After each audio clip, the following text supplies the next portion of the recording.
1984 में सब पूरे देश के इतिहास में सबसे ज्यादा घोर बेअदबी जो की तो ये कांग्रेस पार्टी ने, जहां टैंकों तोपों के साथ दरबार साहब पे हमले करके सैकड़ों गुरु ग्रंथ साहब की बेअदबी करी, जिसका आज तक उसमें कोई इंसाफ नहीं मिला है, किसी को जेल नहीं हुई है, जिसको इंदिरा अपनी मां कहते हैं, उन्होंने बेअदबी करी। और 1984 के बाद जहां देश भर में गुरु ग्रंथ साहब की बेअदबी हुई, वहां 2015 में जब से आम आदमी का जन्म पंजाब में हुआ, 2015 में एक बार फिर बेअदबी और उसके बाद तकरीबन 600 बेअदबी पंजाब में कांग्रेस और आम आदमी के सरकार में हो चुकी है और सर तक सिर्फ 7% कन्विक्शन हुई है। 2016 में अकाली दल की सरकार ने एंटी सैक्रिलेज बिल लेके आए थे जो इस सरकार के पास भेजा था, आज तक वो अप्रूव नहीं हुआ। मैं बेनती करती हूँ अप्रूव किया जाए।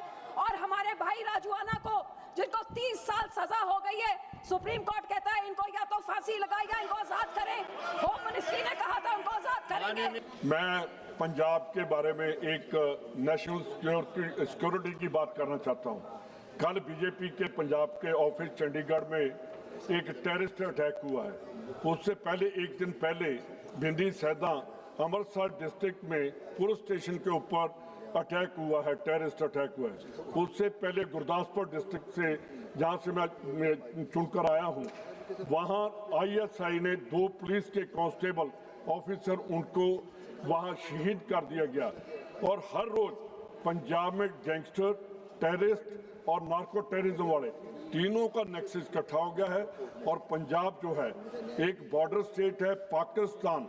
आए दिन वहाँ से ड्रोन आ रहे हैं, असला आ रहा है, ड्रग आ रही है। मैं केंद्र सरकार से बेनती करना चाहता हूँ, मैं होम मिनिस्टर साहब को, हम MP भी सभी इकट्ठे होकर मिले थे, कि पंजाब के लिए एक ऐसा कोई निकालना चाहिए कि जो टेररिस्ट हैं, टेररिस्टों का और गैंगस्टरों का जो नेक्सस बना है, गैंगस्टर पंजाब में बैठे हैं, टेररिस्ट दूसरी कंट्रीज में बैठे हैं, वहाँ से इनका नेक्सस चलकर पंजाब की जो नेशनल सिक्योरिटी है उसको खतरा है, आम जो नागरिक हैं उनको खतरा है। इसके ऊपर केंद्र सरकार को ध्यान देना चाहिए। राजकुमार, मैं आपका ध्यान आपके द्वारा इस संसद का और हमारी सरकार का ध्यान पंजाब के में जो मानवाधिकारों का हनन हो रहा है, जो दर्जनों जेल में हमारे जो लोग हैं जो राजनीतिक कारणों से, जिनको अलग अलग कोर्टों ने सजा दी और वो अपनी पूरी सजा भुगत चुके हैं, उसके बावजूद वो दशकों से जेलों की सलाखों के पीछे बंद हैं। वहाँ मानवाधिकारों का हनन हो रहा है, उनका जो नेचुरल जस्टिस है उसका अपमान है, ये इंटरनेशनल जो लॉ है, जो कैदियों के अधिकार होते हैं उनका भी हनन है। पंजाब के अनेकों पार्टियों द्वारा और हमारे अनेकों सांसदों द्वारा, अभी कुछ दिन पहले हमारे सांसद, कांग्रेस के सांसद महोदय ने इस बारे में सवाल उठाया था। तो मैं आपसे बेनती करता हूं कि पंजाब के उन लोगों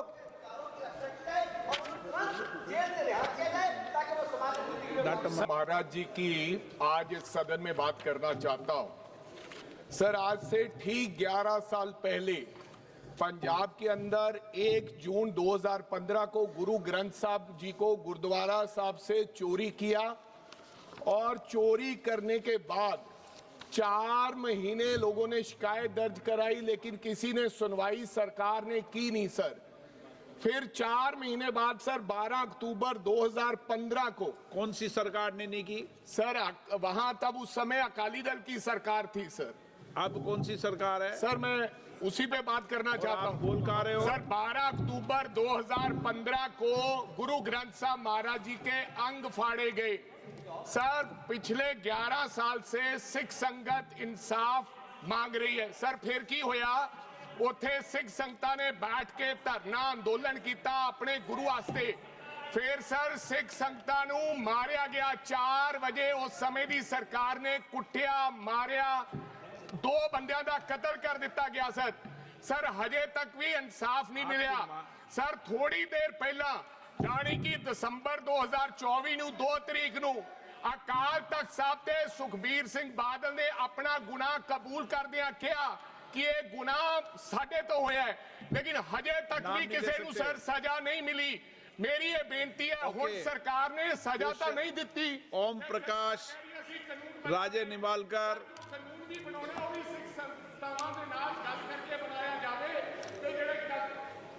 इसमें केंद्र सरकार क्या करेगी? राज्य का विषय उठा रहे हो।